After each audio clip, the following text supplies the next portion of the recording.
नमस्कार, मैं प्रद्युमन जोशीला। हरियाणा प्रदेश की राजनीति का अगर जिक्र करें तो जाट समाज का लगातार अच्छा खासा प्रतिनिधित्व रहा है। आज के इस वीडियो में हम चर्चा करेंगे कि हरियाणा के संदर्भ में कौन सी वो पार्टी है जो जाटों की असली हितैषी है। एक ऐसा विश्लेषण हम आपके बीच में बताएंगे जिससे आप फैसला करना कि आखिर हरियाणा में राजनीतिक तौर पर जाटों को मजबूती कौन सी पार्टी प्रदान कर रही है। कई ऐसे तथ्य मैं आपके बीच में रखूंगा जिससे आपको भी समझ आ जाएगा कि जाट समाज का राजनीतिक तौर पर असली हितैषी कौन है। एमएलए और एमपी, एमएलए जो है वो प्रदेश की विधानसभा में बैठते हैं और जो एमपी है वो देश की संसद में बैठते हैं। जहां तक बात है सांसदों की, देश की सबसे बड़ी पंचायत का उच्च सदन यानी राज्यसभा, उसका आज हम जिक्र करेंगे और बहुत पुरानी बातें भी नहीं करेंगे। हम नहीं बात करेंगे 1966 से लेकर के आज तक की, क्योंकि बहुत से ऐसे दर्शक हैं जो 1966 से लेकर के और 2000 के बीच के जो नेता हैं उनमें से ज्यादातर को नहीं जानते। तो आज हम विश्लेषण करेंगे सन 2000 से लेके और 2026 तक राज्यसभा की जो 5 सीटें हरियाणा से हैं, जो देश का सबसे उच्च सदन है। इस सदन में जहां 6 साल के लिए सदस्य चुने जाते हैं, ना जनता से वोट मांगना, और पार्टियां इसमें अक्सर जो अपने नजदीकी लोग हैं उन पर ही ज्यादा दांव खेलती हैं, या उन लोगों को राज्यसभा में भेजा जाता है जिनकी जरूरत हो उस पार्टी को। 2000 से लेकर और 2026 तक चौधरी देवीलाल के परिवार का भी राज रहा, कांग्रेस पार्टी का भी राज रहा और फिलहाल भारतीय जनता पार्टी का भी राज है। मैं आपको कुछ एक ऐसे तथ्य दूंगा जिससे आपको समझ में आ जाएगा कि इस राज्यसभा की जो सीटें हैं इनमें जाट समाज को कौन सी पार्टी ज्यादा प्रतिनिधित्व देती है, कौन सी वो पार्टी है जो जाट समाज से आने वाले नेताओं को आगे बढ़ाने का काम करती है। अगर सन 2000 की से आगे की हम बात करें, इंडियन नेशनल लोक दल ने हरिंदर सिंह मलिक जो उत्तर प्रदेश से आते हैं उनको राज्यसभा में भेजा। हरियाणा से उनका कोई विशेष वास्ता नहीं। उसके बाद अजय सिंह चौटाला को चौधरी ओम प्रकाश चौटाला ने अपनी पार्टी से भेजा, जो लोकसभा का चुनाव हार गए थे, यानी अपने बेटे को राज्यसभा में भेजा चौटाला साहब ने। सीधी सीधी बात है ये। फिर हम आगे अगर बात करें तो कांग्रेस पार्टी ने सन 2010 में चौधरी बीरेंद्र सिंह को भेजा, लेकिन चौधरी बीरेंद्र सिंह ज्यादा समय कांग्रेस में नहीं टिक पाए और वो बीजेपी में आ गए। फिर बीजेपी ने उनको लगातार 2 बार राज्यसभा में भेजा, यानी पहले 2014 से 2016 और फिर 16 से 20 तक ना केवल राज्यसभा में भेजा बल्कि केंद्र में बड़े भारी भरकम महकमों का, इस्पात और ग्रामीण विकास महकमों का उनको मंत्री बनाया। फिर बात करते हैं हम कांग्रेस की। दोबारा 2020 में फिर कांग्रेस के पास मौका आया और कांग्रेस ने राज्यसभा में भेजा दीपेंद्र सिंह हुड्डा को, जो चौधरी भूपेंद्र सिंह हुड्डा के बेटे हैं, यानी पिता करता धरता उन्होंने अपने बेटे को भेज दिया, जैसे चौटाला साहब ने अपने बेटे को भेजा।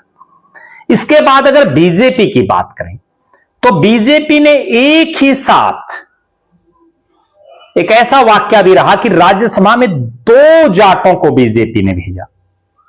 सुभाष बराला को भेजा 2024 में, 2030 तक उनका कार्यकाल है, और किरण चौधरी को भेजा 2024 में, 2026 तक उनका कार्यकाल है। इसके बाद अभी जो चुनाव आया एक और जाट समाज से आने वाले शख्स, जो एक साधारण आम घर से उठ करके राजनीतिक, सामाजिक और व्यावसायिक दुनिया में जिन्होंने बड़ा नाम कमाया, वो सतीश नांदल भी राज्यसभा में पहुंच ही गए थे। बाल बाल बच गए। और किनकी बदौलत? इन्हीं चौधरी भूपेंद्र सिंह हुड्डा और इन्हीं चौधरी ओम प्रकाश चौटाला के बेटे अभय सिंह चौटाला की वजह से। अगर अभय सिंह चौटाला अपने 2 वोट ना बीजेपी को देते, ना कांग्रेस को, निर्दलीय को दे देते, या चौधरी भूपेंद्र सिंह हुड्डा जो पूर्व मुख्यमंत्री, नेता प्रतिपक्ष, उसके बावजूद पोलिंग एजेंट, वो अगर नहीं होते पोलिंग के समय, तो भी कोई बड़ा खेला होने की संभावनाएं नजर आ रही। यानी इनेलो, कांग्रेस और बीजेपी 3 पार्टियों के वोट हैं विधानसभा में, जो राज्यसभा का सदस्य चुनते हैं पार्टियों। एक निर्दलीय जाट समाज से आने वाला शख्स चुनाव लड़ रहा। ना कांग्रेस ने उनका समर्थन किया, ना इनेलो ने उनका समर्थन किया। समर्थन किसने किया? भारतीय जनता पार्टी ने। भारतीय जनता पार्टी ने अपने विधायकों के वोट उनको डलवाए। जिस इंडियन नेशनल लोकदल के हाथ में जब राज्यसभा का सदस्य भेजने की बारी आई, तो उन्होंने अजय सिंह चौटाला को भेज दिया। कांग्रेस की बारी आई तो उन्होंने दीपेंद्र सिंह हुड्डा को भेज दिया, चौधरी बीरेंद्र सिंह को भी भेज दिया। लेकिन जब भारतीय जनता पार्टी की बारी आई, जिन्होंने इन तमाम पार्टियों की तुलना में चौधरी देवीलाल और चौटाला परिवार या कांग्रेस की तुलना में बहुत लेट में राज मिला। 2014 से और 2026 के बीच में जाट समाज से आने वाले 3 चेहरों को राज्यसभा में भेजा, 4 मर्तबा भेजा।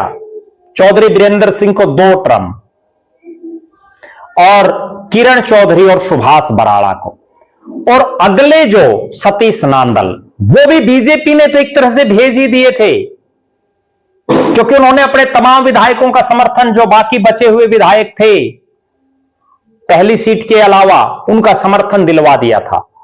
और विपक्षी पार्टियां ये भी आरोप लगाती हैं कि बीजेपी ने शाम दाम दंड भेद हर नीति अपनाई सतीश नांदल को चुनाव जिताने के लिए। आप समझिए कि असलियत में जाट समाज की हितैषी राजनीतिक तौर पर कौन सी पार्टी है इस राज्यसभा चुनाव के मार्फत। मैं किसी जाति पाति में विश्वास नहीं रखता, सब जातियां सम्माननीय हैं, लेकिन राजनीतिक तौर पर जातीय समीकरण बनते रहते हैं। उसी लिहाज से हमने आज का ये वीडियो बनाया है कि आखिर जो नेता जाट समाज के सबसे बड़े हितैषी होने का दंभ भरते हों, जिन नेताओं के समर्थक अपने नेता को जाट समाज का सबसे बड़ा हितैषी बताते हों, उनकी असलियत क्या है। और जिस पार्टी को जाट समाज सबसे कम वोट करता हो, उस पार्टी की असलियत क्या है। जिस पार्टी को जाट समाज बड़े पैमाने पर वोटिंग ना करता हो, वो भारतीय जनता पार्टी जाट समाज से आने वाले नेताओं को कितने चौधर दे रही है, वो आज के इस वीडियो में हमने आपको समझाया है। देश को पहला उपराष्ट्रपति, जाट उपराष्ट्रपति, यानी जाट समाज से आने वाले शख्स को उपराष्ट्रपति बनाना, वो भी इसी बीजेपी ने किया है। 2 राज्यपाल भारतीय जनता पार्टी ने जाट समाज से आने वाले नेताओं को बनाया है एक साथ, और प्रदेश अध्यक्ष से लेकर के कैबिनेट मंत्रालय बड़े भारी भरकम। हाँ ठीक है, मुख्यमंत्री नहीं बनाया अभी तक, क्या पता भविष्य में भारतीय जनता पार्टी जाट समाज से आने वाले किसी शख्स को मुख्यमंत्री भी बना दे, क्योंकि अभी बीजेपी को तो राज में आए हुए 11 साल से ज्यादा समय ही हुआ है। क्या पता आगे क्या हो भविष्य में। लेकिन इस राज्यसभा के संदर्भ में हमने आपको बता दिया कि 4 बार जाट समाज से आने वाले नेताओं को राज्यसभा में बीजेपी ने भेजा, और 5वें नेता को भी बीजेपी ने भेजने के लिए पूरे प्रयास किए, अगर चौधरी भूपेंद्र सिंह हुड्डा पोलिंग के समय ना खड़े होते, अगर अभय सिंह चौटाला अपने विधायकों से वोट डलवा देते, तो भी सतीश नांदल राज्यसभा में पहुंच जाते। आप दर्शक अपनी बेबाक राय जरूर रखें कि राज्यसभा के इन चुनाव में जिस तरह से जाट समाज के नेताओं को भारतीय जनता पार्टी लगातार वेटेज दे रही है, उसको आप किस नजरिए से देखते हैं? हरियाणा में जाट समाज की भविष्य की पॉलिटिक्स को आप किस नजरिए से देखते हैं? और जिस तरह से सतीश नांदल को राज्यसभा में भेजने के लिए बीजेपी ने सहयोग किया और चौधरी भूपेंद्र सिंह हुड्डा और अभय सिंह चौटाला ने पांव खींचे, इसको आप किस नजरिए से देखते हैं? अपनी बेबाक राय जरूर रखें। बहुत बहुत धन्यवाद। आपका अपना प्रद्युमन जोशीला।